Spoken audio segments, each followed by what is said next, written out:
Good afternoon, everyone. I am Neha from IPE Global, and I will be representing the following authors from IPE Development Solutions and Spread to present our work in Angul, Orissa, Close the Gap in Nutrition. While the project was implemented by IPE and Spread, it was independently evaluated by Development Solutions.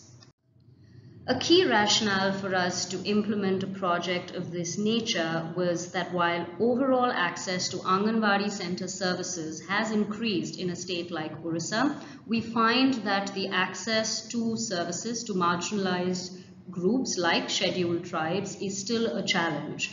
We selected a district like Angul because it presents an enigma where high economic growth is still coexisting with relatively high levels of undernutrition. We implemented a social accountability model within the district of Angul to strengthen the delivery of ICDS services. The kind of challenges that we found that STs face in accessing services was for a variety of reasons, from limited awareness to the detail of schemes to skewed power relationships in a community, their geographical remoteness, and the lack of a grievance redressal system.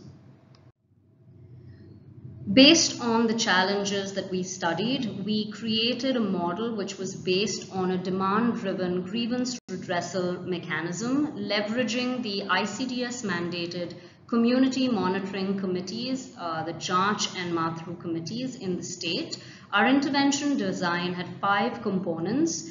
Community monitoring meetings, which were conducted by the Janch and Mathru committee members, along with the Anganwadi Center, ensuring that every eligible beneficiary received their entitlement. We created champions, specifically political champions, so that the right nudges could be made to the system. There was training and hand-holding of the Janch and Mathru committee members. We trained around 2,000 members so that they could revive these committees on the ground. We closely worked with the district administration to identify the vulnerable pockets, mostly inhabited by STs, and provided data and evidence at the monthly ICDS review, which was conducted by the district collector himself. The main foundation of our intervention was a people-led movement which was comprised of members of the committee, the frontline workers, and the PRI members, which was the core of our intervention.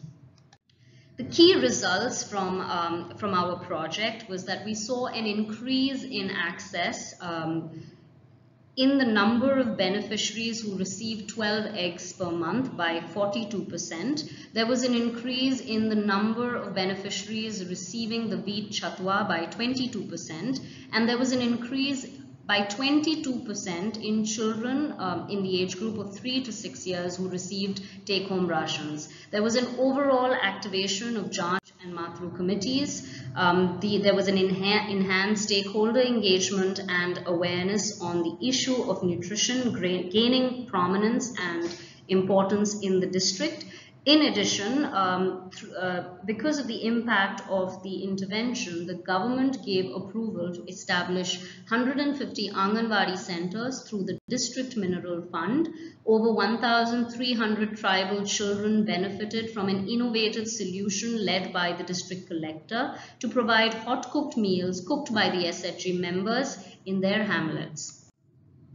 Some key policy implications of our intervention is that the Jan Andolan, which was the key pillar of Poshan Abhiyan, should go beyond awareness and engagement and look at accountability as a key component.